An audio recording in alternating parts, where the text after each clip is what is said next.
கரூருக்கு நான் போயிட்டு வந்தேங்க. ஒரு நாள் முழுக்க அங்க இருந்தேன். அங்க வந்து ஓ! பாதிக்கப்பட்டவங்க, அந்த உயிரிழந்த குடும்பத்த தான் பெரும்பாலும் சந்திச்சது.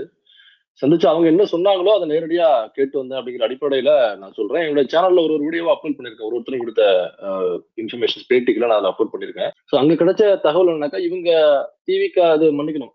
தாவேகா சார்பாக அல்லது இந்த விஜய் ரசிகர்கள் சார்பாக சோசியல் மீடியாவுல பரப்பப்பட்ட செய்திகள் அனைத்துமே பொய் அப்படிங்கிறது தான் அங்க போய் நேரடியாக அவங்ககிட்ட பேசும்பொழுது நமக்கு கிடைச்ச உண்மைகளாக இருக்கு. பெரும்பாலும் அந்த கூட்ட நெரிசல் ஏற்பட்டது தான் வந்து அந்த அந்த இறப்புகளுக்கு காரணமாக இருக்கு. அப்படிதான் சொல்லப்படுது.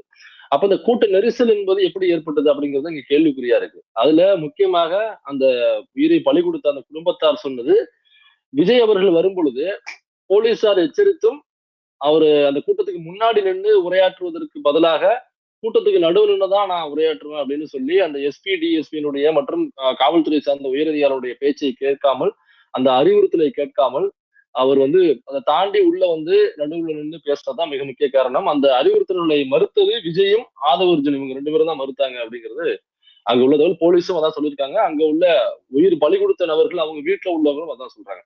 இன்னொரு விஷயம் என்னன்னாக்கா, அந்த ரோடு வந்து நடுவுல ஒரு டிவைடர் மாரி இருக்கு. ஒரு தடுப்பு சுவர் இருக்கு. இந்த பக்கம் 2 ரோடாக இருக்கு. இந்த பக்கம் லெஃப்ட் போறது, அந்த பக்கம் இங்க வர்றது, அந்த பக்கம் வருது. அப்படியான சாலையா இருக்கு.